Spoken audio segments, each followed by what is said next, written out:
You watch others command rooms with effortless authority while you second-guess every word that leaves your mouth. Every presentation feels like walking into battle without armor. And despite your competence, you shrink when it matters most, while others with half your ability stride forward with unshakable certainty. I am Niccolò Machiavelli, the advisor who studied power in its rawest form and discovered that true confidence isn't born from success.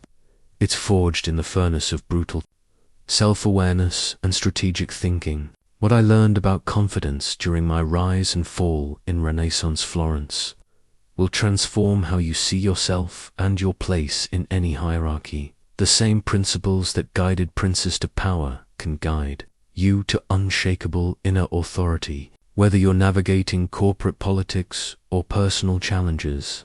But first, like this video, subscribe for more Machiavellian wisdom, and comment below where you're watching from.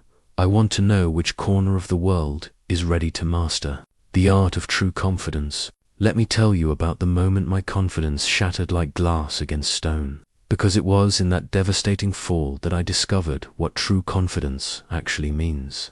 For 14 years, I held the seal of the Florentine Republic in my hands, that bronze disc that bore the lily of Florence and carried the weight of governmental authority. When I pressed it into warm wax, I was sealing not just documents, but my own sense of importance, my identity, my very worth as a man. I was Niccolò Machiavelli, second Chancellor of the Republic, the man who negotiated with kings and commanded the respect of the most powerful figures in Italy. I walked through the halls of the Palazzo Vecchio like I owned them, because in many ways I did.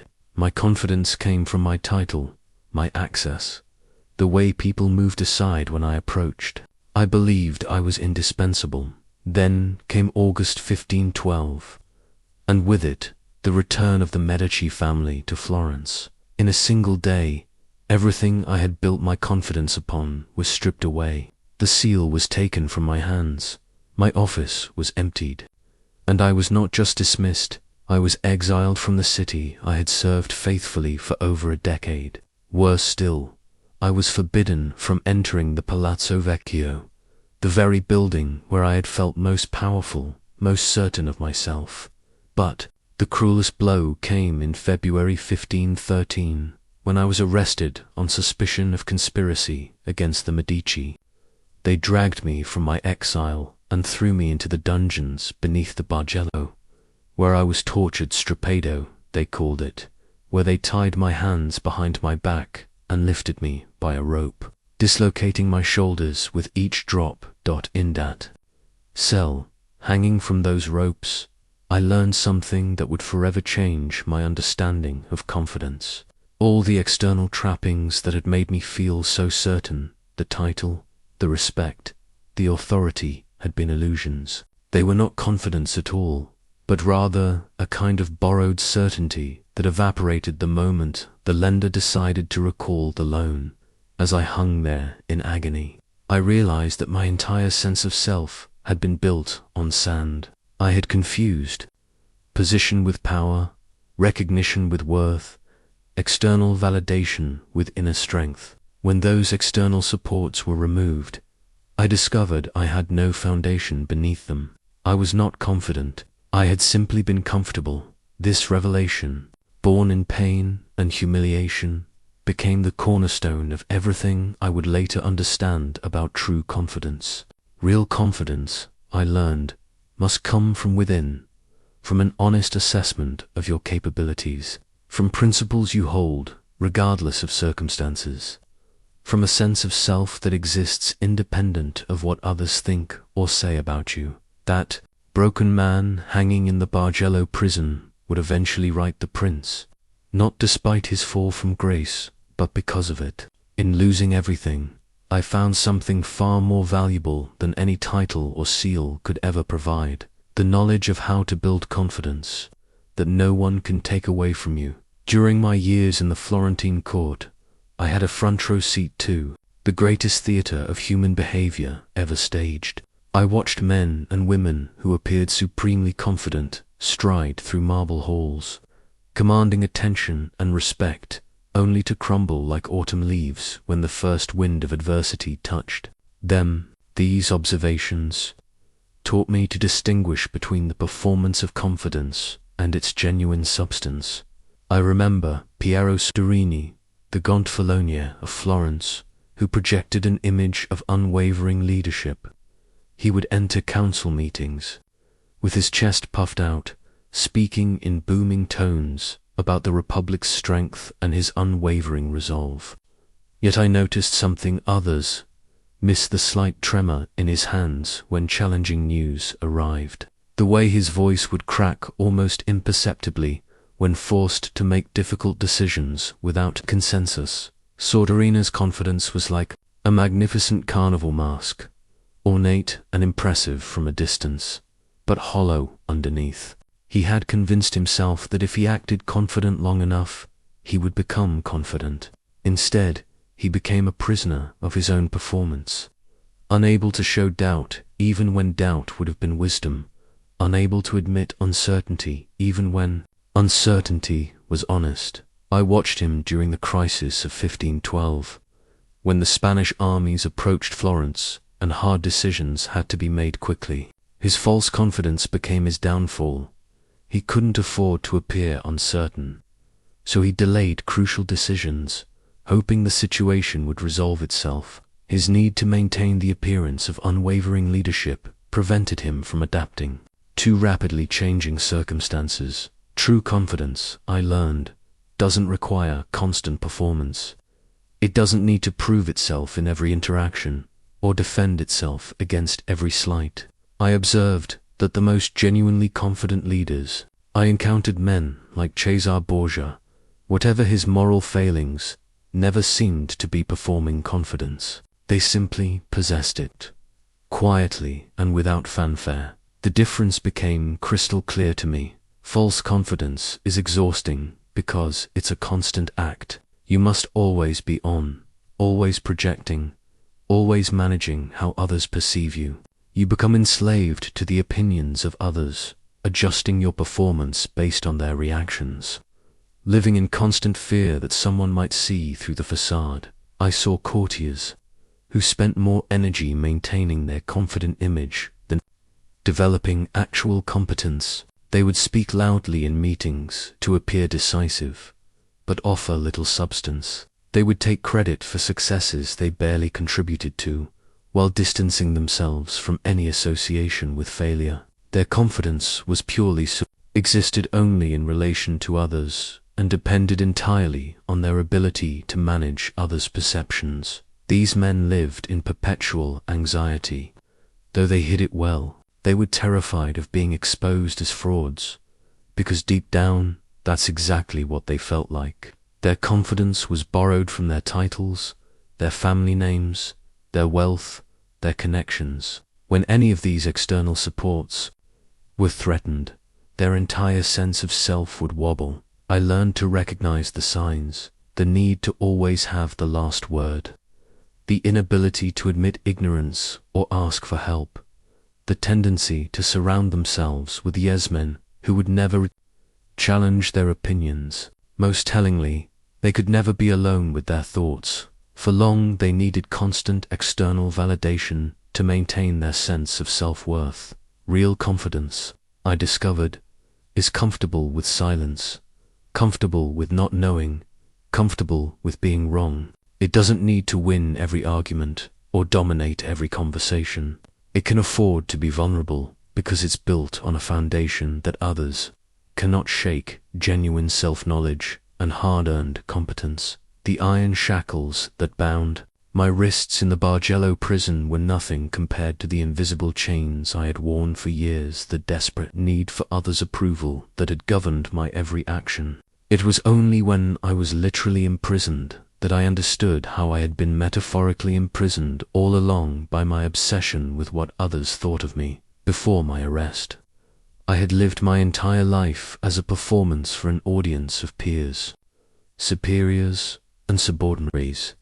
Every decision I made was filtered through a single question: how will this make me look? I crafted my words carefully to impress, chose my alliances strategically to advance my reputation, and even selected my clothing to project the right image. I was not living my life, I was managing my brand, centuries before such a concept had a name.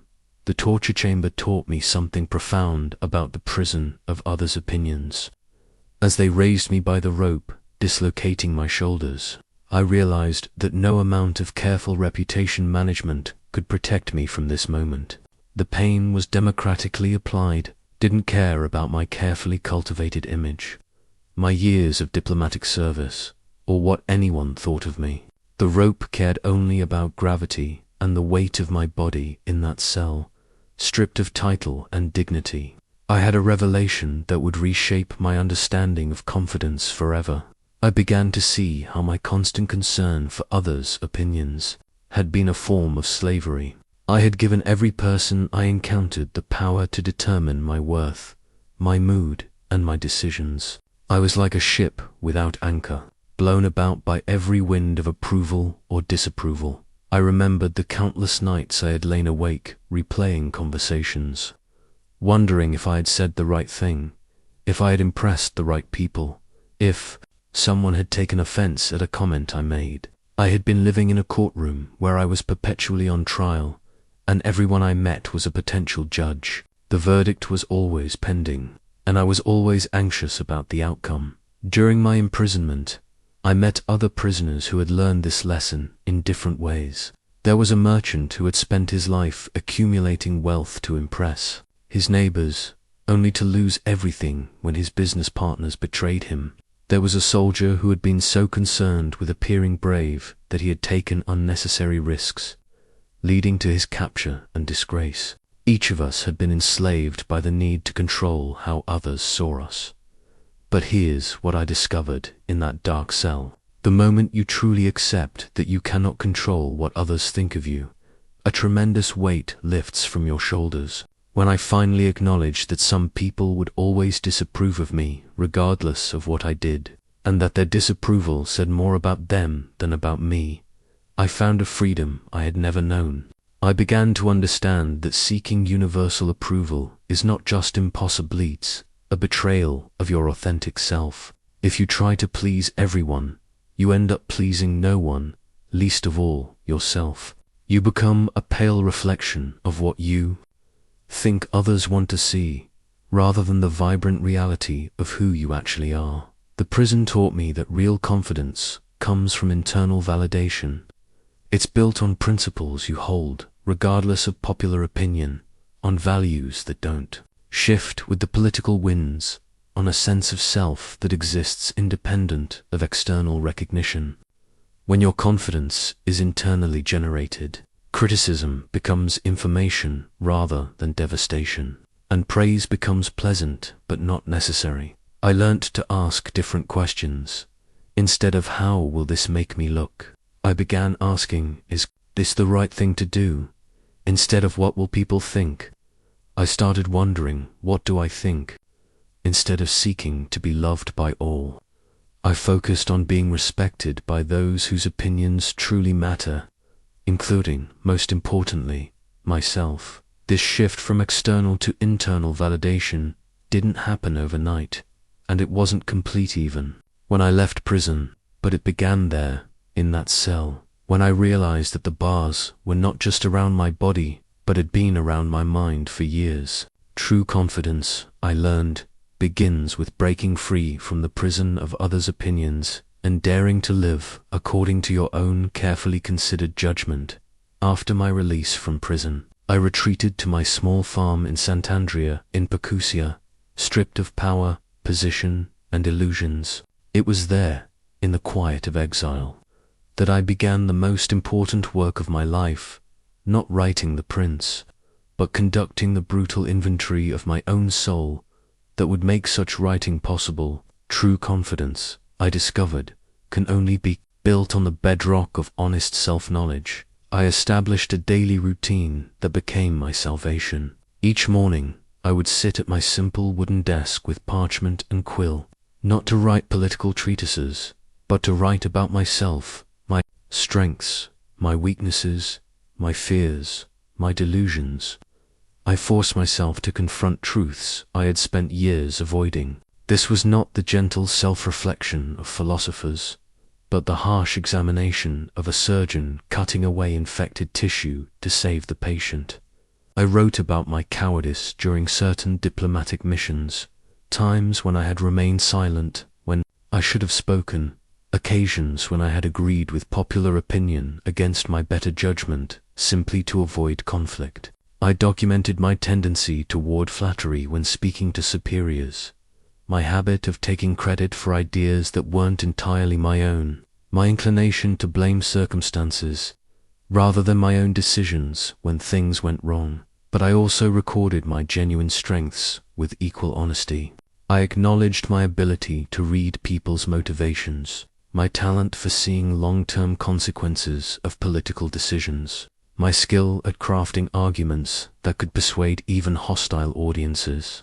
I noted my capacity for hard work, my loyalty to principles even when they became unpopular, my willingness to speak difficult truths when the situation demanded it. The most painful part of this process was admitting how much of my previous confidence had been built on self-deception. I had convinced myself I was indispensable to Florence when I was merely useful. I had believed my diplomatic successes were due to my brilliance when many were simply the result of favorable circumstances. I had imagined myself to be more principled than I actually was, more courageous than my actions demonstrated, more wise than my mistakes revealed. This inventory forced me to distinguish between my capabilities and my fantasies. I realized I had been living in two worlds simultaneously, the world as it actually was, and the world as I wished it to be. In the first world, I was a competent but replaceable civil servant with genuine talents but also significant limitations. In the second world, I was an irreplaceable genius whose every insight was profound, and whose every decision was vindicated by history. The gap between these two worlds had been the source of my false confidence. When reality inevitably intruded, when I was dismissed, exiled, and imprisoned, the fantasy collapsed, and with it, my sense of self. But in rebuilding my confidence on accurate self-knowledge, rather than comfortable delusions, I discovered something remarkable. Truth, however painful, provides a foundation that cannot be shaken by external circumstances. I learned to inventory not just my past actions, but my present motivations.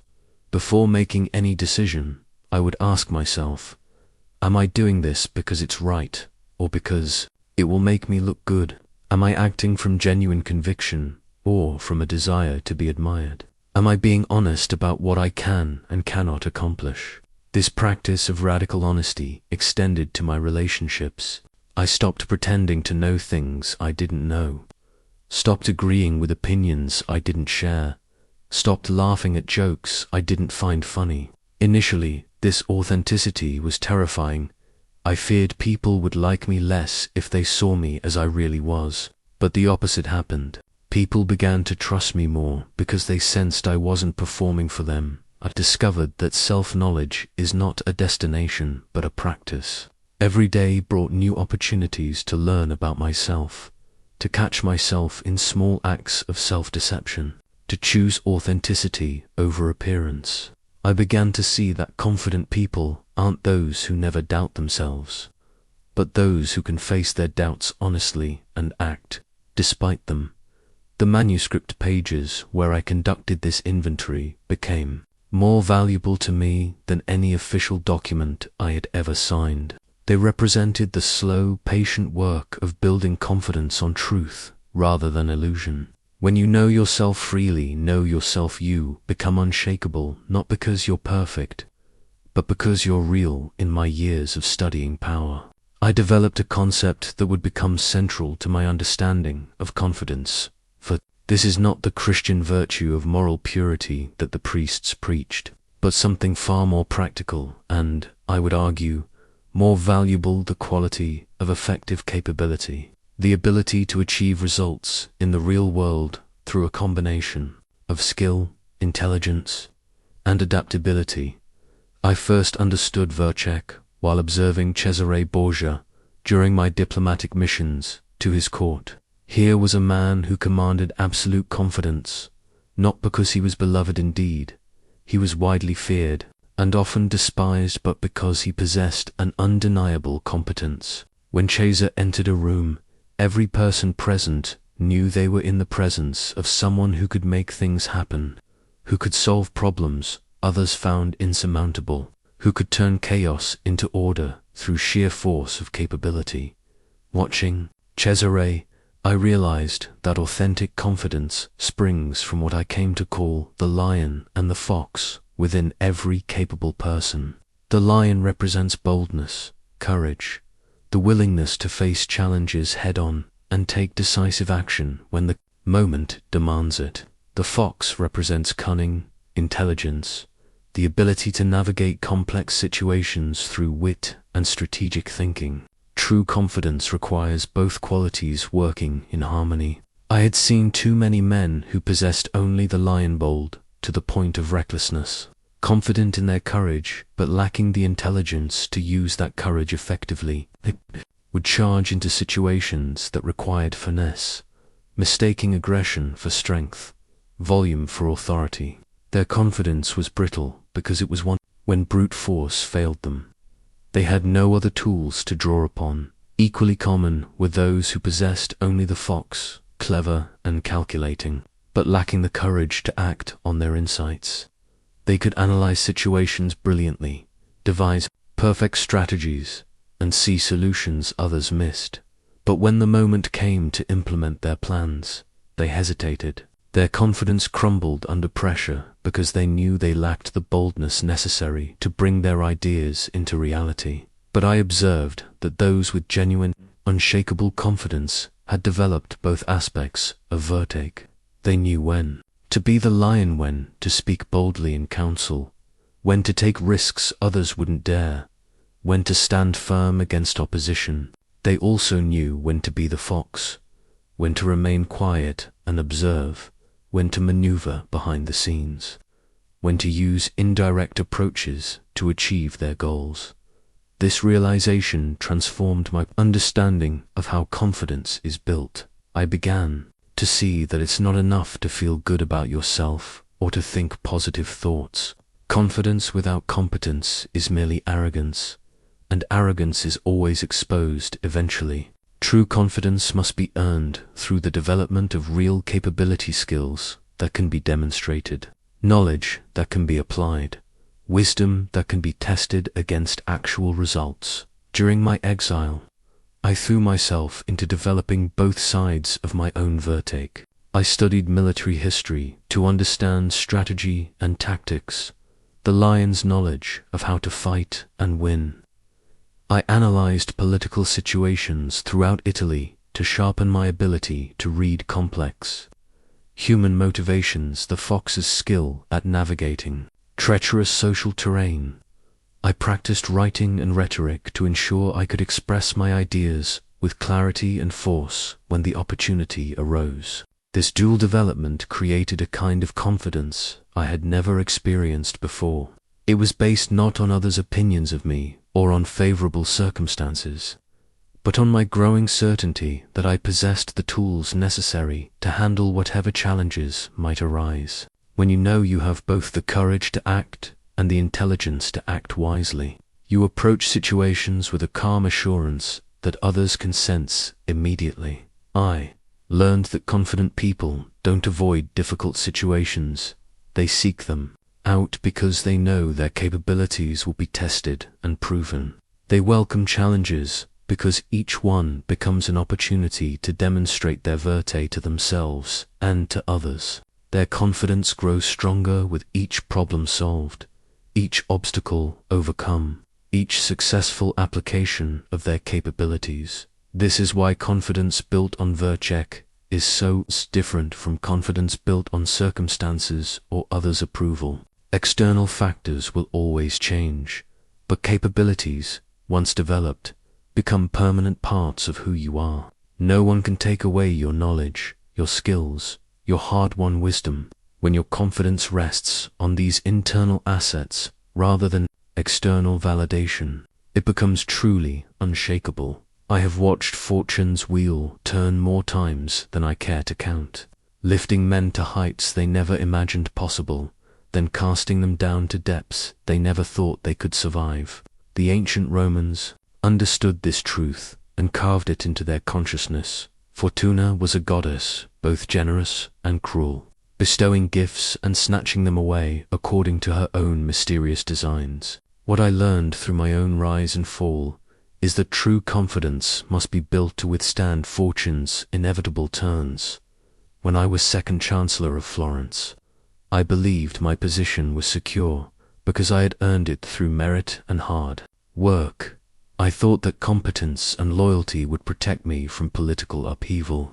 I was confident, but my confidence was fragile because it depended on circumstances remaining stable.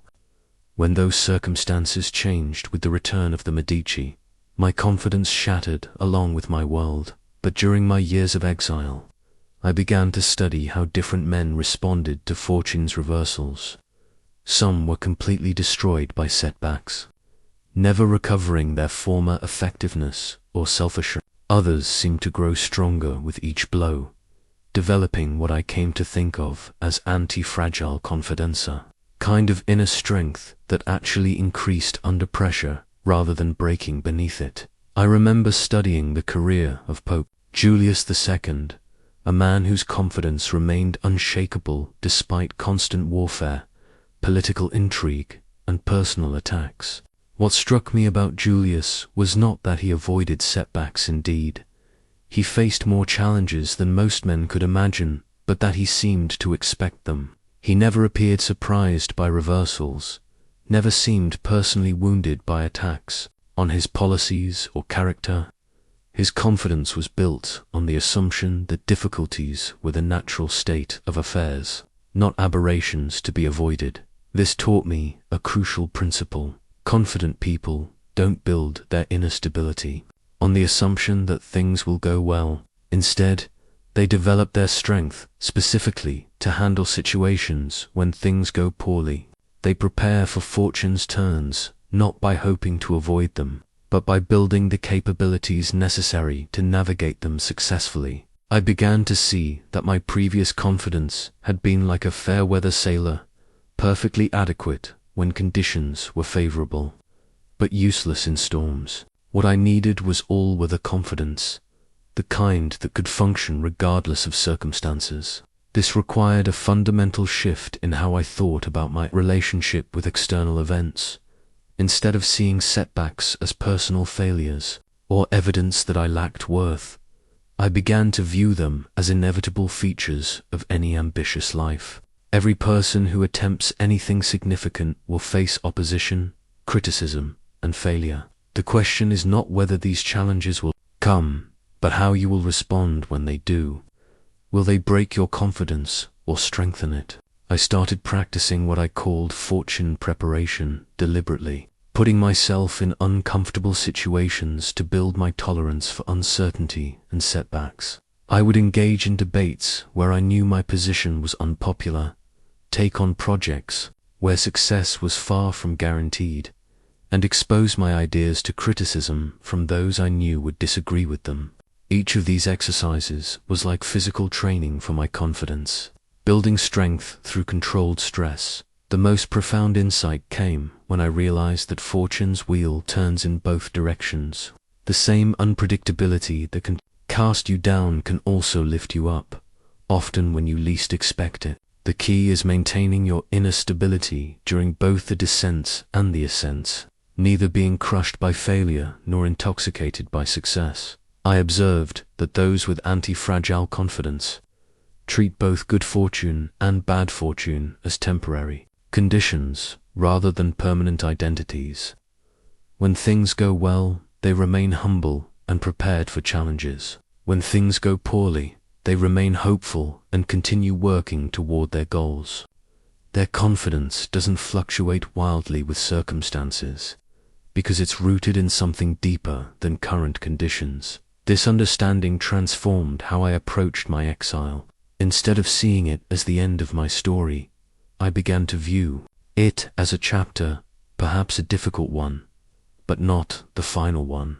I used the time to develop new capabilities, to study and write, to prepare for whatever opportunities might arise when fortune's wheel turned again in my favor. True confidence, I learned, comes from knowing that you can handle whatever fortune brings your way. It's built not on the belief that you'll avoid difficulties, but on the certainty that you possess the inner resources to navigate through them and emerge stronger on the other side. The difference between confident and uncertain people often comes down to a single quality, the ability to think strategically. I learned this not from books, but from observing the most successful leaders of my time and comparing them to those who stumbled despite having every advantage. The strategic mindset creates confidence because it provides clarity about how to navigate complex situations and achieve desired outcomes. During my diplomatic missions, I carried detailed maps of Italy marked with territories, alliances, and military positions. But I discovered that the most valuable map was the one I developed in my mind, a constantly updated understanding of human motivations, power relationships, and probable consequences of various actions. This mental mapping gave me confidence in negotiations because I could see several moves ahead, while my counterparts were focused only on immediate concerns. I remember my mission to Cesare Borgia's court in 1502, when central Italy was in chaos and every alliance seemed ready to shift. At a moment's notice, most diplomats in such situations would have felt overwhelmed by the complexity and uncertainty. But I had spent weeks before my arrival studying not just the immediate political situation, but the deeper patterns that drove each player's behavior. I analyzed what each party truly wanted, not what they claimed to want, but what their actions revealed about their underlying goals. I considered what resources each possessed and what constraints limited their options. I thought through various scenarios and what each would mean for Florence's interests. By the time I met with Cesare, I wasn't just reacting to his proposals. I was implementing a strategy based on deep understanding of the entire situation. This strategic preparation gave me a confidence that was evident to everyone in the room. I could speak calmly about complex issues because I had already thought through their implications. I could respond to unexpected developments because I had anticipated multiple possibilities. I could negotiate from strength because I understood not just my own position, but everyone else's as well. The strategic mindset works by reducing uncertainty, and uncertainty is confidence's greatest enemy. When you don't understand a situation, every decision feels like a gamble. When you lack a clear plan, every action feels reactive and desperate. But when you've done the mental work to understand the landscape you're operating in, you can move with purpose and assurance. I developed what I called the 3 horizons approach to strategic thinking. The first horizon involved understanding immediate circumstances, who the key players were, what resources they controlled, what their stated positions were. The second horizon required seeing the underlying forces and trends that would shape future developments, economic pressures, generational changes, technological innovations. The third horizon demanded thinking about ultimate outcomes, where current trends were leading and what kind of future different choices would create. This 3-horizon analysis became second nature to me, and it transformed my confidence in every situation. When other diplomats saw only confusion and crisis, I could identify patterns and opportunities. When they felt paralyzed by complexity, I could chart a clear course of action. When they worried about making mistakes, I was confident in my decisions because they were based on thorough analysis rather than impulse or hope. The strategic mindset also taught me the importance of having multiple plans. Confident people don't put all their hopes on a single outcome. They prepare for various possibilities and have responses ready for different scenarios. During my negotiations, I always had what I privately called Plan A, plan B, and plan C different approaches I could take depending on how the conversation developed. This preparation allowed me to remain calm and confident, even when discussions took unexpected turns. While others might panic when their initial approach was rejected, I could smoothly transition to an alternative strategy. My counterparts often interpreted this adaptability as evidence of superior intelligence or political skill, when in reality it was simply the result of strategic preparation. I learned that strategic thinking is not just about grand political maneuvers. It applies to every interaction and decision. Whether you're entering a difficult conversation with a colleague, planning a career change, or trying to influence someone's opinion, the same principles apply. Understand the landscape, anticipate responses, prepare multiple approaches, and think several moves ahead. The confidence that comes from strategic thinking is different from other forms of confidence because it's based on genuine understanding rather than blind optimism. You're not confident because you believe everything will work out perfectly, but because you've thought through various possibilities and prepared responses for each of them. This kind of confidence is both more realistic and more durable than confidence based on wishful thinking. True confidence reveals itself most clearly in how a person approaches risk. I learned this during my most dangerous diplomatic mission, my journey to meet Cesare Borgia at Senigallia in December 1502, when half of Italy believed I was walking into a trap that would cost me my life. The difference between confident and timid people is not that one group avoids risk while the other embraces it, but that confident people have learned to calculate risks intelligently rather than avoiding them entirely or taking them blindly. When I received orders to negotiate with Cesare, Florence was in a precarious position. We needed to understand his intentions regarding our territory, but approaching him was extremely dangerous. He had just eliminated several of his own commanders in a ruthless political maneuver, and many believed he was planning to turn against Florence next. My colleagues in the government were paralyzed by the uncertainty, too frightened to approach him, but too concerned about Florence's future to ignore him completely. I spent weeks analyzing the situation before departing. This was not reckless gambling, but calculated risk-taking based on careful assessment of probabilities and consequences. I studied Caesar's behavior patterns, his political needs, and the broader strategic situation he faced. I concluded that while meeting him carried genuine danger, the risk of not meeting him was actually greater for Florence in the long term. The key insight was distinguishing between intelligent risks and foolish ones. Intelligent risks are taken when you have incomplete but sufficient information, when the potential benefits justify the potential costs, and when you have strategies to minimize the downside if things go wrong. Foolish risks are taken impulsively, without adequate analysis, or when the potential losses far outweigh any possible gains. I developed what I came to think of as risk architecture, a systematic approach to evaluating and taking risks that builds confidence through preparation rather than hope. Before any risky decision, I would ask myself, what information do I have, and what do I still need? What are the best case, worst case, and most likely outcomes? What can I do to increase my chances of success? What contingency plans do I have if things go badly? This framework allowed me to take risks that others found terrifying because I had thought through the possibilities and prepared responses for various scenarios. When I finally met with Cesare at Senigallia, I was nervous but confident. Nervous because the stakes were high. Confident because I had done the mental work necessary to navigate the situation skillfully. The meeting taught me another crucial principle.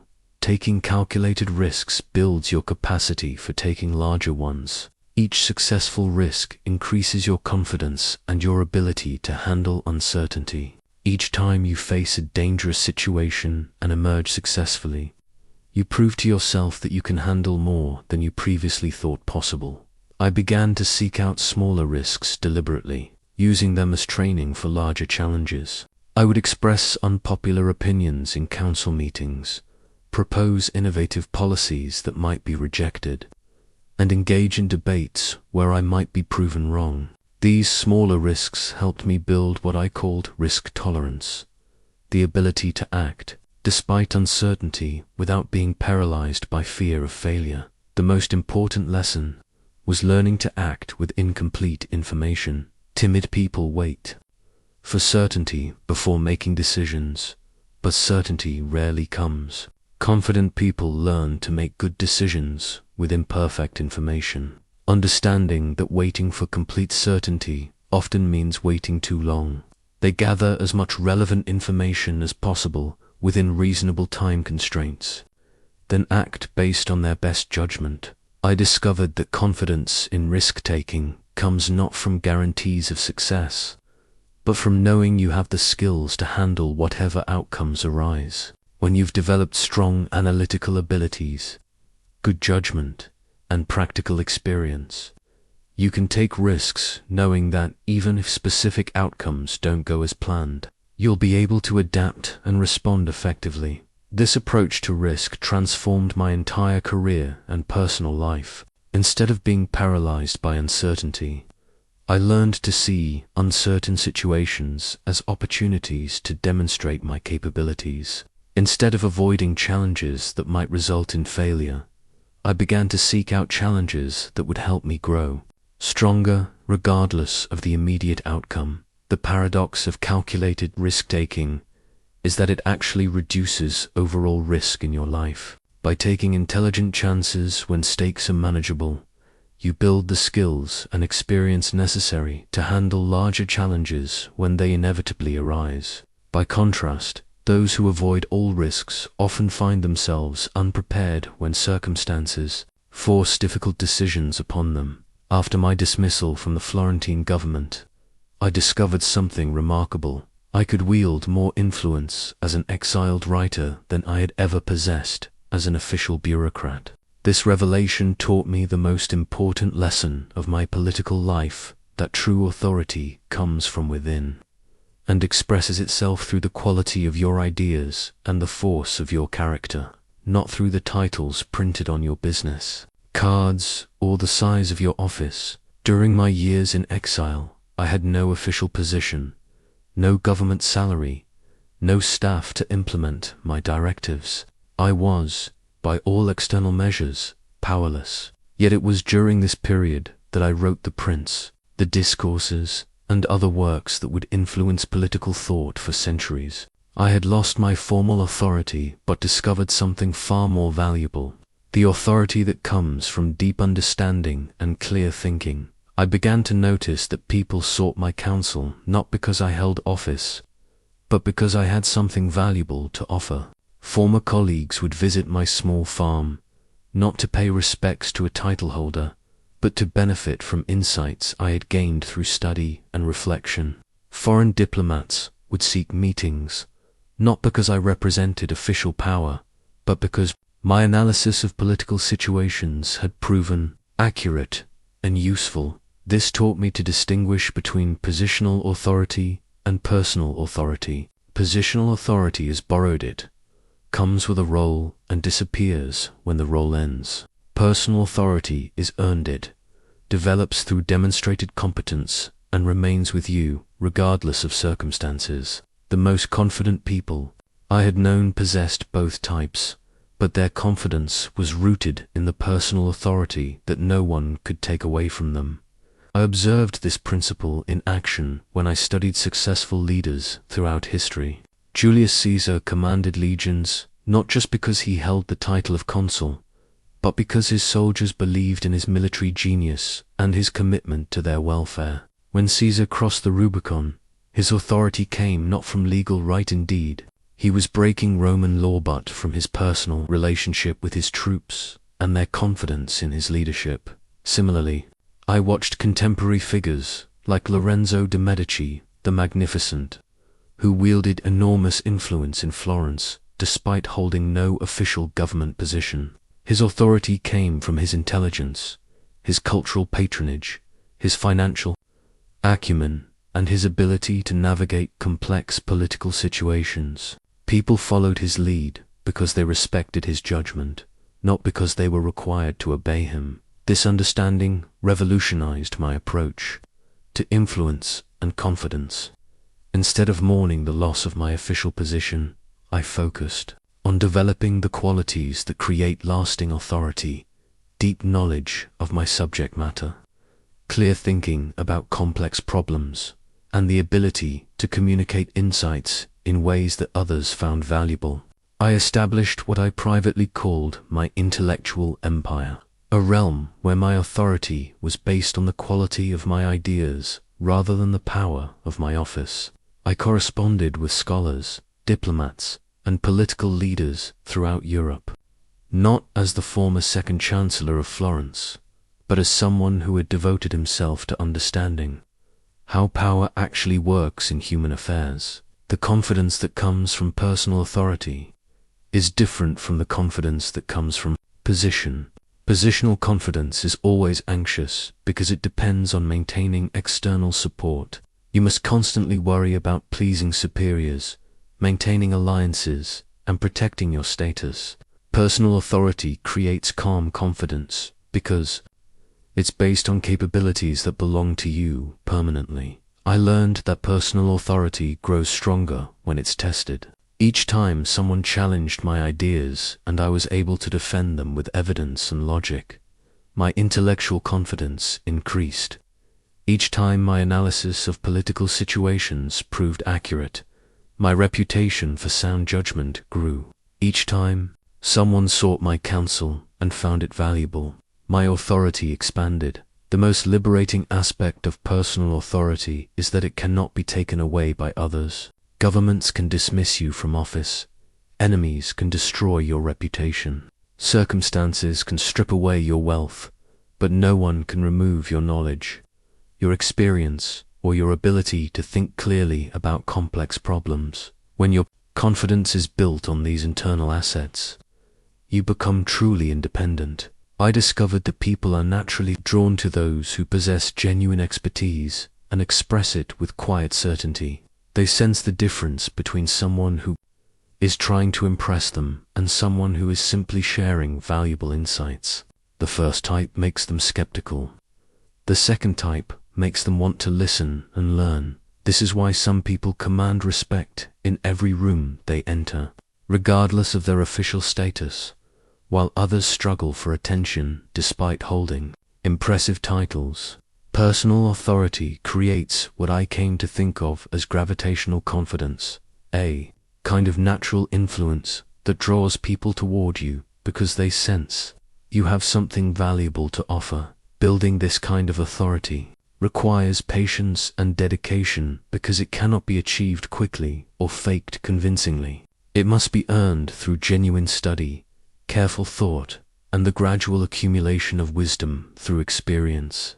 But once established, it provides a foundation for confidence that no external circumstances can shake. There is an indefinable quality that some people possess, a kind of magnetic energy that commands attention the moment they enter a room. I first encountered this phenomenon when I met Pope Julius II in 1506. And it taught me that true confidence manifests not just in what you say or do, but in how you inhabit space itself. This quality, which I came to call presence, cannot be faked for long, because it emerges from genuine inner certainty rather than theatrical performance. Julius entered the papal audience chamber wearing the same white robes as any other pope, yet something about his bearing made the very air seem different. He moved with deliberate purpose, neither hurried nor hesitant. His gestures were economical but decisive. When he spoke, there was no urgency in his voice, no need to raise it for attention.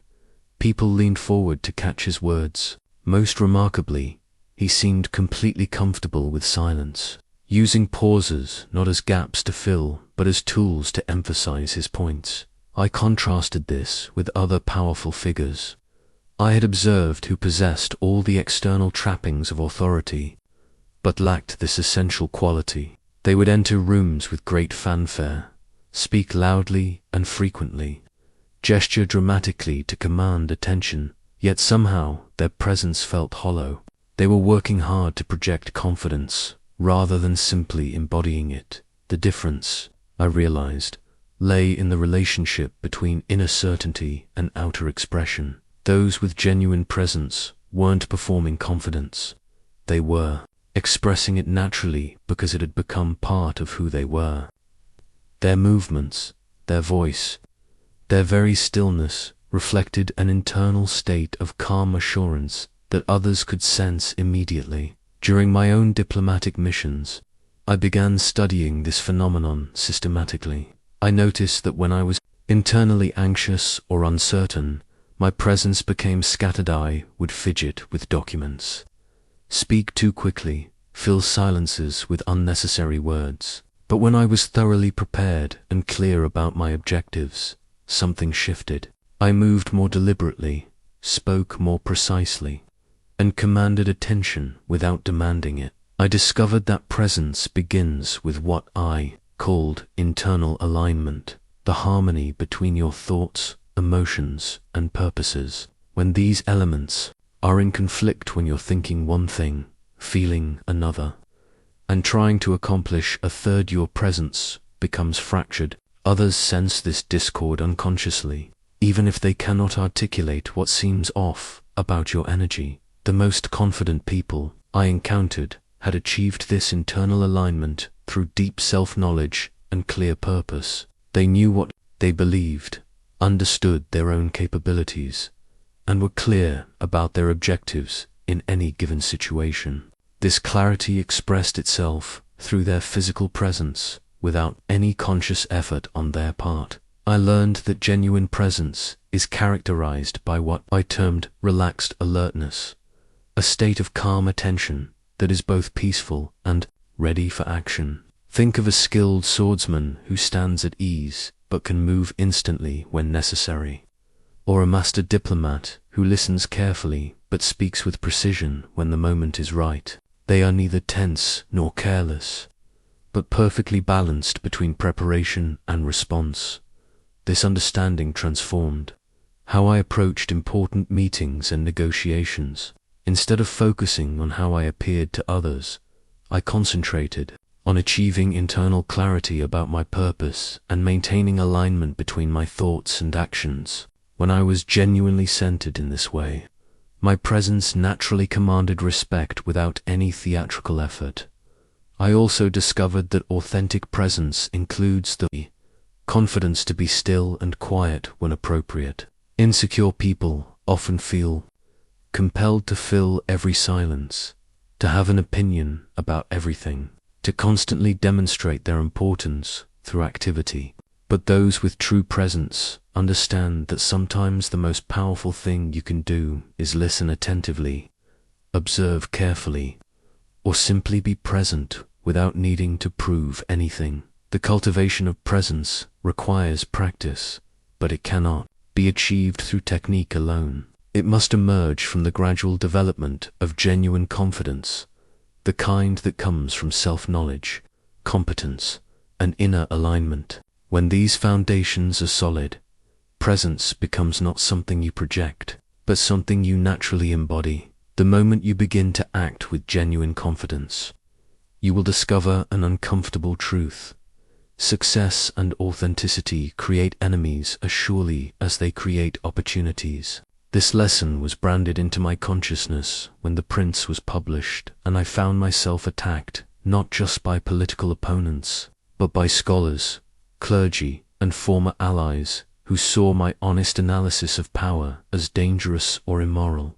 I had expected some criticism. After all, I was writing about political realities that many preferred to leave unexamined. But I was unprepared for the vehemence of the attacks, the deliberate misrepresentation of my ideas, and the personal hostility that accompanied the professional disagreements. It was a baptism by fire that taught me how confident people must learn to handle opposition without losing their inner peace or abandoning their principles.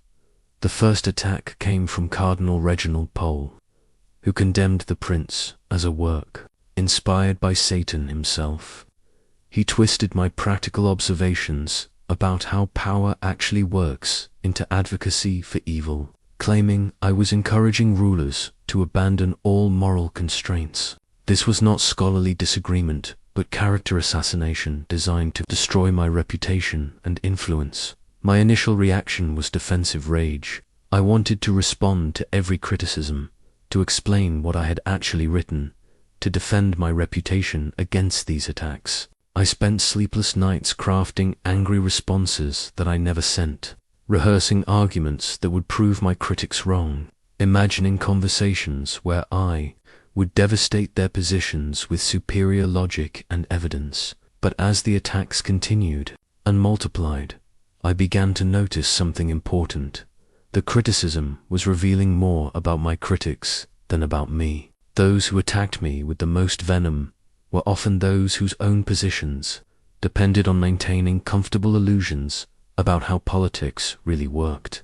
My honest analysis threatened their worldview, so they attacked the messenger rather than engaging with the message. This realization transformed my approach to criticism. Instead of seeing every attack as a crisis that required immediate response, I began to evaluate each piece of criticism based on its source, its substance, and its motivation. I developed what I called the 3 filters for handling opposition. The first filter was source credibility. I learned to distinguish between criticism from knowledgeable people who disagreed with my conclusions and attacks from those who had never seriously engaged with the issues I was discussing.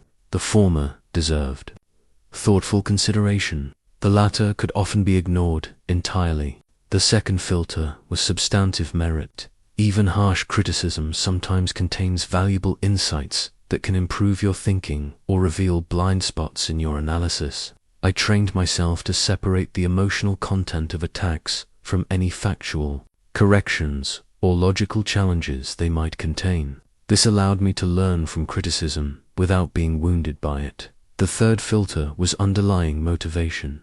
I realized that some criticism comes from a genuine desire to engage with ideas and improve understanding, while other attacks are motivated by envy, political calculation, or personal hostility. Understanding the motivation helped me respond, appropriately engaging seriously with the first type, while not taking the second type personally. Perhaps most importantly, I learnt that confident people attract both devoted followers and bitter enemies precisely because they have the courage to express clear positions on important issues. If everyone loves what you're saying, you're probably not saying anything significant. Controversy is often a sign that you're addressing real issues that matter to people, rather than hiding behind safe platitudes that offend no one and help no one. I began to see my critics as inadvertent collaborators in refining and strengthening my ideas.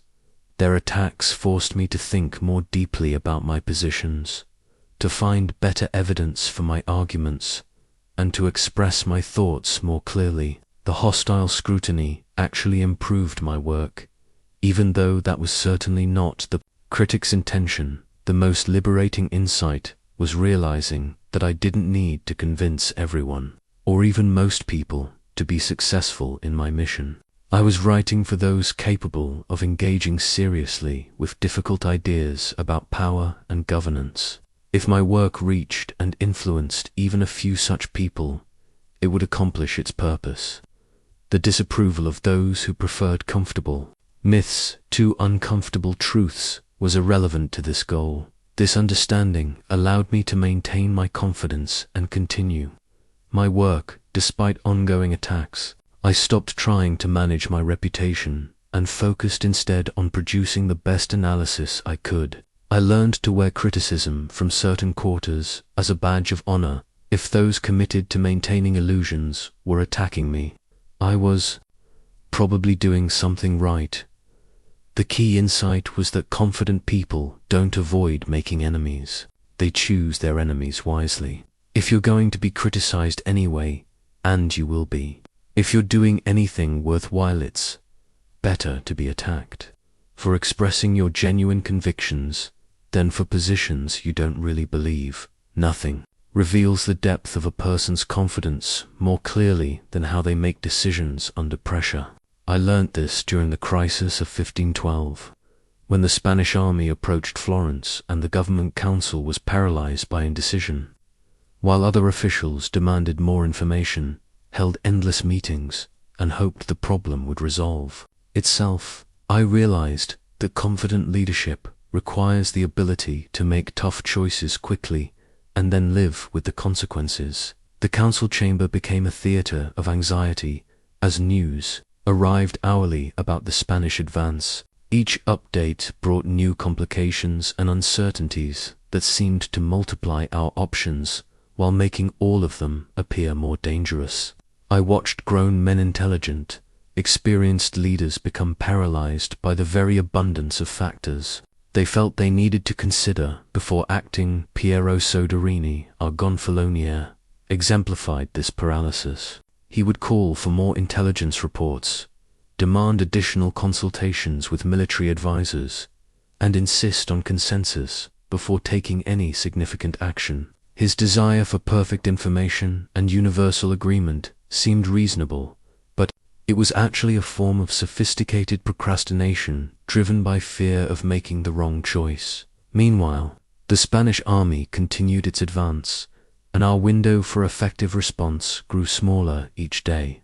I began to understand that in many situations, making an imperfect decision quickly is far superior to making a perfect decision too late. The confident decision-maker acts on sufficient information rather than waiting for complete information, which rarely comes when you need it most. This crisis taught me to distinguish between decisions that require extensive deliberation and those that demand immediate action. Some choices, like major policy changes or long-term strategic direction, benefit from thorough analysis and broad consultation, but other decisions, particularly those involving rapidly changing circumstances, require what I came to call rapid assessment and decisive action. I developed a mental framework for quick decision-making that served me throughout my career. First, I would quickly identify the core issue that needed to be resolved, stripping away secondary concerns that could be addressed later. Second, I would assess the most likely outcomes of each viable option, focusing on probabilities rather than possibilities. Third, I would choose the course of action that offered the best balance of potential benefits and manageable risks. The key insight was accepting that most decisions can be adjusted or reversed if new information emerges, but failing to decide when action is required often creates irreversible consequences. The Spanish crisis demonstrated this principle perfectly. We could have changed our diplomatic approach if initial overtures failed, but our failure to make any approach at all left us with no options when military pressure became overwhelming. I noticed that confident decision-makers share several characteristics that distinguish them from those who struggle with choices. They understand that uncertainty is the natural condition of human affairs, not an abnormal situation that must be eliminated before action is possible. They focus on making decisions that are good enough rather than perfect, knowing that perfect solutions rarely exist in complex situations. Most importantly, they take ownership of their choices completely. I observed that indecisive people often delay decisions, partly because they hope to avoid responsibility for negative outcomes. If they can claim they didn't have enough information, or that circumstances forced their hand, or that others influenced their choice, they feel protected from blame. But this attempt to avoid responsibility actually undermines their ability to act decisively when leadership is needed. Confident decision-makers accept that they will sometimes be wrong, and they prepare mentally for this reality rather than trying to avoid it. They understand that the goal is not to make perfect decisions, but to make good decisions quickly and then adapt intelligently when results don't match expectations. During my diplomatic missions, I practiced this approach regularly. When meeting with foreign officials, I would often need to respond to unexpected proposals or challenges without time for extended consultation with Florence.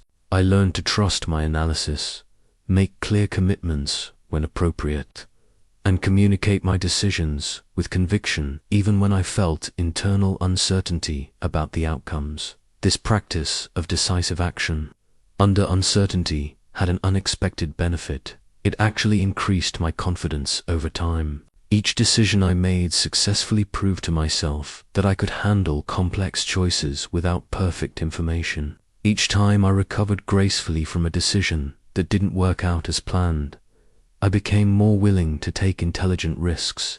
In future situations, I realized that decision-making confidence is like a muscle that grows stronger with exercise. The more decisions you make, the better you become at making them. The more responsibility you accept for outcomes, the more skillful you become at achieving positive results. The more you practice acting despite uncertainty, the more comfortable you become with the inevitable ambiguity of leadership situations. In my years of observing powerful people, I encountered many who possessed what appeared to be supreme confidence, but revealed themselves over time to be elaborate constructions, built on hollow foundations. The distinction between authentic and artificial confidence became crucial to my understanding of why some leaders endure while others collapse spectacularly when tested by real challenges. I remember Francesco Soderini, brother of our who projected an image of unshakable self-assurance in every public appearance. He spoke with booming authority at council meetings, dismissed opposing viewpoints with theatrical confidence, and carried himself with the bearing of a man who had never doubted himself. Yet I noticed troubling signs that others missed. The way his confidence seemed to require constant reinforcement from followers, his inability to admit error even in small matters, and his tendency to avoid situations where his expertise might be questioned. The revelation came during a crisis when Francesco was forced to handle a delicate negotiation without his usual support system. Away from friendly audiences and familiar settings, his confidence began to crack visibly. He became defensive when challenged, aggressive when uncertain, and eventually withdrew from the negotiations entirely, rather than risk public failure. His confidence, I realized, had been a performance that required specific conditions to maintain. This experience taught me to distinguish between confidence that comes from within and confidence that depends on external support. Authentic confidence is like a deep well that provides water regardless of weather conditions it draws from, internal sources that remain stable even when circumstances change. Artificial confidence is like a reservoir that depends on regular rainfall. It looks impressive when conditions are favorable but dries up quickly during droughts. The most reliable indicator of artificial confidence is its need for constant validation. Those whose confidence is manufactured rather than genuine require regular confirmation that they are impressive, successful, and worthy of respect. They surround themselves with people who tell them what they want to hear, avoid situations where they might be proven wrong, and become hostile toward anyone who questions their competence or judgment. I observed this pattern repeatedly in Renaissance courts, where many nobles had inherited positions they hadn't earned and developed elaborate personas to disguise their underlying insecurities. They would speak loudly to command attention, interrupt others to demonstrate dominance, and take credit for successes while blaming failures on circumstances or subordinates. Their confidence was entirely socialite, existed only in relation to others and collapsed when those others were absent, or unsupportive. By contrast, those with authentic confidence were comfortable with solitude, capable of admitting ignorance, and willing to learn from anyone who had valuable knowledge to share. Their confidence didn't fluctuate based on others' opinions because it was grounded in their own honest assessment of their capabilities and character. During my exile, I had ample opportunity to examine my own confidence and determine which parts were authentic and which were artificial. I discovered that much of what I had thought was genuine self-assurance was actually dependence on external validation, my title, my salary, the respect of colleagues, the comfortable routines of official life. When these supports were removed, I had to confront the question of what remained when everything else was stripped away. The process was humbling but liberating. I learned to distinguish between confidence based on circumstances and confidence based on character. The first type depends on things continuing to go well. The second type can handle whatever comes. The first type requires others to affirm your worth. The second type allows you to maintain self-respect, regardless of others' opinions. I began to notice that people with authentic confidence have several distinctive characteristics. They are comfortable with uncertainty because they trust their ability to figure things out as situations develop. They can change their minds when presented with better information, because their confidence isn't invested in being right about everything. They can acknowledge their limitations because they know that honest self-assessment leads to genuine improvement. Most importantly, they don't need to diminish others to feel good about themselves. Artificial confidence often involves constant comparison and competition, the need to prove you're better, smarter, or more successful than those around you. Authentic confidence allows you to appreciate others' strengths and learn from their expertise without feeling threatened. The cultivation of authentic confidence requires what I came to call radical honesty with yourself about your actual capabilities, achievements, and areas for improvement. This honesty is initially uncomfortable because it requires giving up flattering illusions about yourself, but it provides a foundation that cannot be shaken by external circumstances because it's based on reality rather than fantasy. I learned that authentic confidence is not the absence of doubt or fear, but the ability to act effectively despite doubt and fear. It's not about believing you're perfect or superior to others, but about trusting your ability to handle whatever challenges arise. It's not about never failing, but about learning from failures and continuing to move forward despite setbacks. The true test of confidence often comes not in private contemplation, but in public expression, when you must articulate your ideas clearly, defend your positions persuasively, and maintain your composure under challenging questioning. I learned this during my appearances before the Florentine Council, where the ability to communicate with confidence could mean the difference between policy success and political disaster. I remember my first major presentation to the council about military reforms in 1506. I had spent weeks preparing my analysis, gathering evidence, and developing recommendations that I believed were essential for Florence's security. But when I stood before those imposing figures in the council chamber, I felt my carefully planned arguments begin to crumble under the weight of their skeptical stares. My voice became strained as I rushed through my main points, trying to cover everything before someone interrupted with challenging questions. I found myself over-explaining simple concepts while glossing over complex issues that deserved deeper attention. Most damaging of all, I began qualifying every statement with phrases like "it seems to me," and "perhaps we might consider," undermining the very authority I was trying to establish. The presentation was not a complete failure, but it taught me that confident communication requires more than solid preparation. It demands the ability to express your ideas with clarity and conviction, while remaining open to dialogue and disagreement.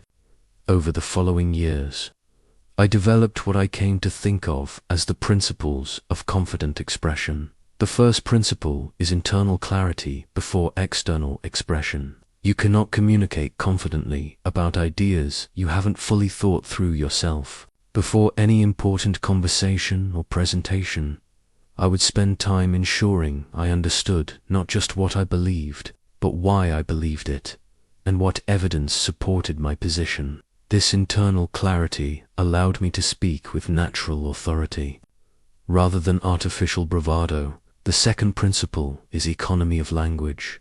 I noticed that insecure speakers often use too many words, as if volume could compensate for lack of substance. They hedge their statements with unnecessary qualifications, repeat the same points in slightly different ways, and fill silences with meaningless phrases.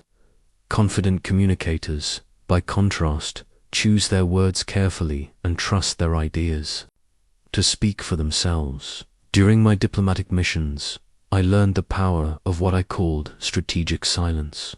Instead of feeling compelled to fill every pause in conversation, I began using silence as a tool for emphasis and reflection. When someone asked a challenging question, I would take a moment to consider my response, rather than blurting out the first thing that came to mind. This practice not only improved the quality of my answers, but also projected an image of thoughtful confidence. I discovered that confident communication involves a paradox. The more secure you are in your knowledge, the more comfortable you become with admitting what you don't know. Insecure people pretend to have answers to every question because they fear that acknowledging ignorance will undermine their credibility. But I found that saying "I don't know, but I'll find out," or "that's an excellent question that deserves more research," actually enhanced my reputation for honesty and competence. The most challenging aspect of confident communication is handling disagreement and conflict. Early in my career, I would become defensive when someone challenged my ideas, interpreting disagreement as personal attack rather than intellectual engagement. I would argue more forcefully rather than more persuasively, raising my voice when I should have been sharpening my logic. Through painful experience, I learned that confident communicators welcome challenging questions because they provide opportunities to demonstrate the strength of their thinking. Instead of seeing disagreement as threats to be defeated, they view them as chances to refine their ideas through dialogue. They can change their minds when presented with better arguments because their confidence is invested in finding truth rather than in being right. I developed a practice of preparing for difficult conversations by anticipating the strongest possible objections to my position and thinking through thoughtful responses. This preparation allowed me to remain calm when challenges arose because I had already considered them seriously. Instead of being caught off guard by criticism, I could engage with it substantively. Perhaps most importantly, I learned that confident communication requires alignment between your words and your deeper convictions. When you're expressing ideas you truly believe based on careful thought and honest experience, your communication naturally carries more weight. People can sense when someone is speaking from genuine conviction rather than merely trying to impress or manipulate. The culmination of these lessons came when I defended my ideas about militia reform before a hostile audience of traditional military leaders. Instead of apologizing for challenging conventional wisdom, I presented my analysis clearly and stood behind my conclusions while remaining respectful of their experience and concerns. The discussion was heated but productive, and several initial opponents later became supporters of the reforms. I realized that confident communication is not about dominating conversations or winning arguments, but about contributing valuable ideas to important discussions. When your goal is to advance understanding rather than to prove your superiority, you can communicate with both strength and humility, a combination that others find both impressive and trustworthy. The measure of true confidence is not whether you avoid failure, but how you respond when failure finds you. I learned this lesson in the most painful way possible through a series of devastating setbacks that stripped away everything I thought defined me and forced me to discover who I actually was beneath the wreckage of my former life. My dismissal from government service in 1512 was only the beginning. The arrest and torture that followed broke me physically and emotionally in ways I had never imagined possible. But even after my release, the humiliations continued. Former colleagues avoided me in the streets of Florence, afraid that association with a suspected conspirator would damage their own careers. My financial situation became desperate as my savings dwindled, and no new opportunities emerged. The lowest point came in 1513, when I was forced to sell some of my few remaining possessions just to buy food. I remember standing in my small farmhouse, looking at the empty shelves where my books had once been displayed, wondering if this was how my story would end, not in glory or achievement, but in obscurity and poverty. Many men in similar circumstances had simply given up, retreating into bitterness or despair. But something within me refused to accept defeat as final. The key insight that saved me was understanding the difference between temporary setbacks and permanent identity. My circumstances had changed dramatically, but my capabilities, my knowledge, and my capacity for growth remained intact. I had lost my position, my income, and my social status, but I had not lost my ability to think, to analyze, to write, and to contribute something valuable to the world. I began to see my failures not as evidence of personal inadequacy, but as raw material for deeper understanding. Every setback contained lessons about human nature, political dynamics, and the unpredictable forces that shape individual destinies. Instead of trying to forget my painful experiences, I began studying them systematically, extracting insights that could guide future decisions. This process taught me what I came to call alchemical thinking, the ability to transform negative experiences into positive wisdom. Just as alchemists claimed they could turn base metals into gold, I learned to convert defeats into valuable knowledge that made me stronger and wiser than I had been before the failures occurred.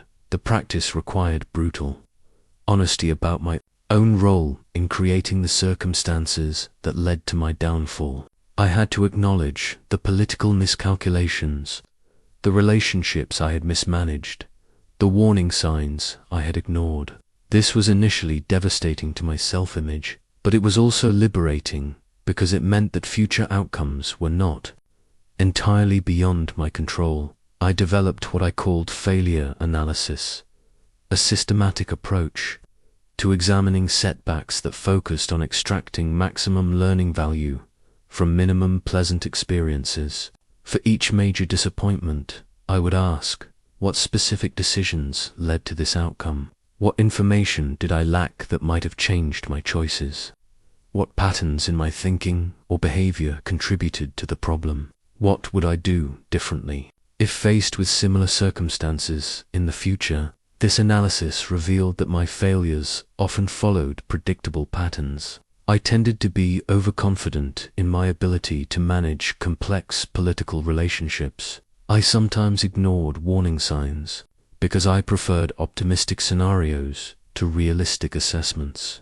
I occasionally allowed personal feelings to cloud my judgment about others, motivations, and capabilities. But the analysis also revealed strengths I hadn't fully appreciated. I had survived challenges that destroyed other men. I had maintained my principles even when doing so was costly. I had learned from experience in ways that made me genuinely wiser rather than merely more cynical. The breakthrough came when I realized that resilient confidence is different from untested confidence.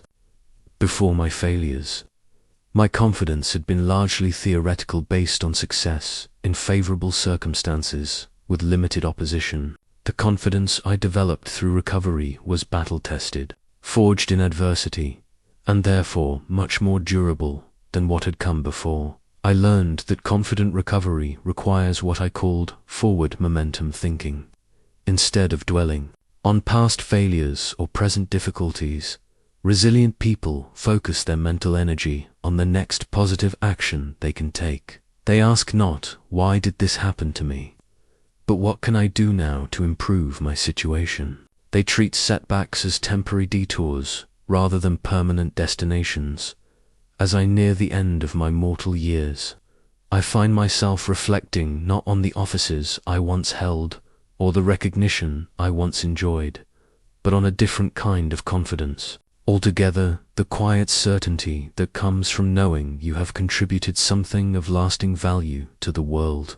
This is perhaps the deepest form of confidence, the assurance that your life's work will outlive your physical existence and continue to serve humanity long after you are gone. When I began writing The Prince in my exile, I was not thinking about literary immortality or historical significance.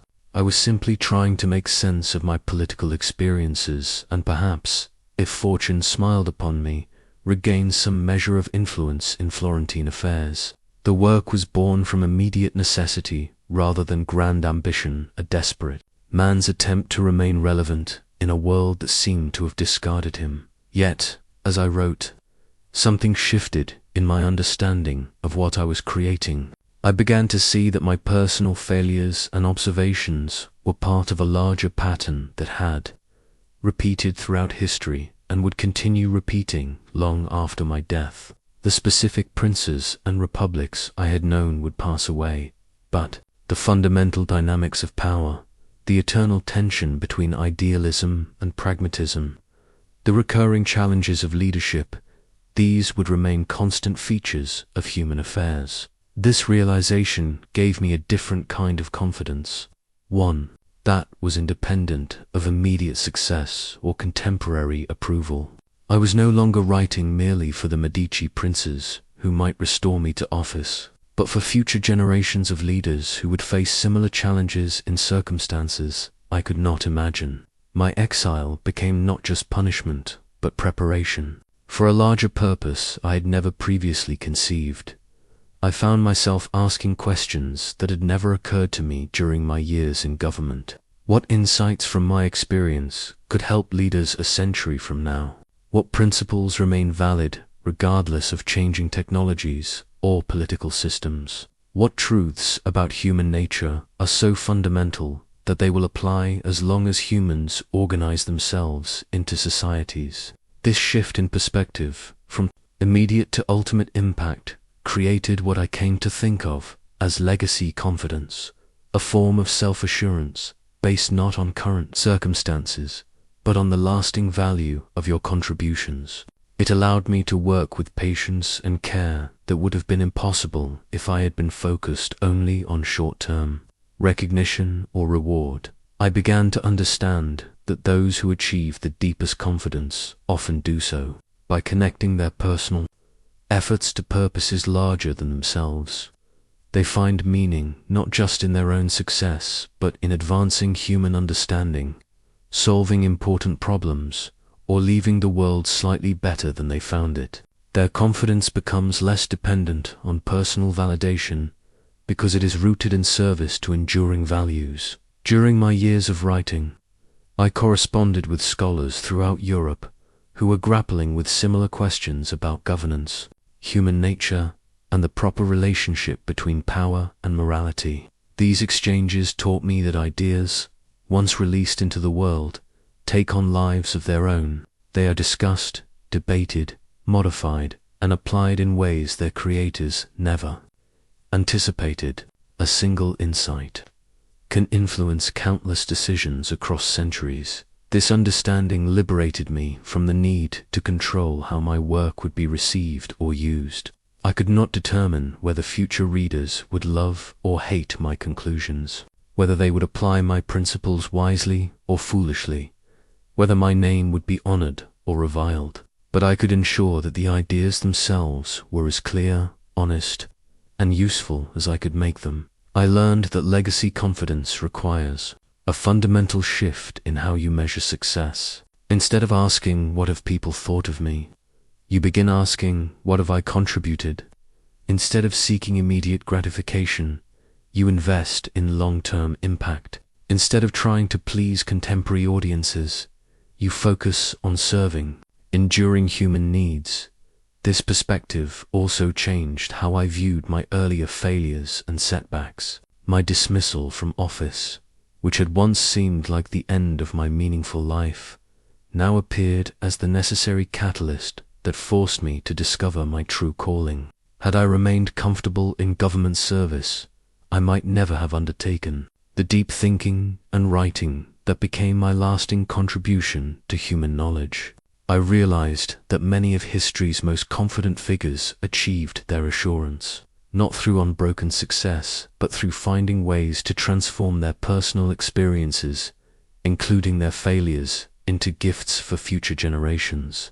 They used their individual stories as raw material for universal insights that could help others navigate similar challenges more successfully. The confidence that comes from building a meaningful legacy is different from other forms of confidence, because it is essentially selfless. You are confident not because you believe in your own importance, but because you trust in the value of what you have created or discovered. Your personal ego becomes less central as your focus shifts to the larger purposes your life has served. Now, you stand where I once stood at, the threshold between the confidence you have known and the confidence you could possess. Everything I have shared with you about my journey from political power through devastating failure to hard-won wisdom has been preparing you for this moment. The decision to build your confidence on truth rather than illusion, on capability rather than approval, on inner certainty rather than external validation. The principles I have outlined are not mere theories, but battle-tested insights forged in the crucible of real experience. I learned about false confidence by watching it crumble under pressure in Renaissance courts. I discovered the prison of others' opinions by experiencing literal imprisonment that revealed my metaphorical chains. I developed strategic thinking through diplomatic missions where mistakes could cost lives and nations. Every insight I have shared was earned through experience that was often painful but always instructive. Your circumstances are different from mine. You live in an age I could never have imagined, facing challenges that did not exist in 16th century Florence. But the fundamentals of human nature remain constant. People still seek power, still struggle with insecurity, still must choose between comfortable lies and difficult truths. The confident person you could become will face the same essential challenges I faced, requiring the same essential qualities I learned to develop. Begin with radical self-knowledge. Set aside time each day, as I did in my exile, to examine your thoughts, motivations, and actions with brutal honesty. Ask yourself the hard questions. What parts of your confidence are built on reality, and what parts rest on self-deception? When have you succeeded because of your capabilities, and when have you succeeded because of favorable circumstances? What are you actually good at, and what do you merely wish you were good at? Develop your virtue, that combination of competence and courage that creates unshakable inner authority. Identify the skills most crucial to your success and dedicate yourself to mastering them completely. But remember that competence without courage is useless, and courage without competence is dangerous. Build both the lion's boldness and the fox's wisdom, knowing when each is appropriate for the situations you face. Prepare yourself for fortune's inevitable turns by building anti-fragile confidence that grows stronger under pressure rather than breaking beneath it. Seek out challenges that will test your capabilities in controlled ways, building your tolerance for uncertainty and your ability to perform when stakes are high. Remember that confident people don't avoid difficulties, they develop the strength to handle whatever difficulties arise. Learn to take calculated risks based on thorough analysis, rather than blind hope or paralyzing fear. Practice making decisions with incomplete information, understanding that certainty rarely comes when you need it most. Accept responsibility for your choices completely, knowing that ownership of outcomes, both good and bad, is the price of genuine autonomy. Free yourself from the prison of others' opinions by developing internal standards of worth that don't fluctuate with public approval. Understand that if you try to please everyone, you will please no one, least of all yourself. Choose your critics wisely, learning from those who offer substantive insights, while ignoring those motivated by envy or malice. Build personal authority through genuine expertise and clear thinking, rather than depending on titles or positions that can be taken away. Develop the kind of presence that commands respect through competence and character, rather than performance and manipulation. Learn to communicate your ideas with clarity and conviction, while remaining open to dialogue and disagreement. Most importantly, connect your personal development to purposes larger than immediate self-gratification. Ask yourself what contribution you want to make to the world, what problems you want to help solve, what legacy you want to leave. The deepest confidence comes not from believing in your own importance, but from knowing that your life serves meaningful purposes that will outlast your physical existence. Your Machiavellian moment is now the choice between the easy path of comfortable illusions and the difficult path of transformative truth. I cannot make this choice for you, nor can I guarantee that the journey will be pleasant. What I can promise is that the confidence you build through honest self-examination, genuine competence, and service to enduring values will be yours permanently, unshakable by circumstances and independent of others' approval. The future belongs to those who have the courage to see reality clearly and act upon it decisively. Join their ranks and discover what it means to possess true confidence in an uncertain world.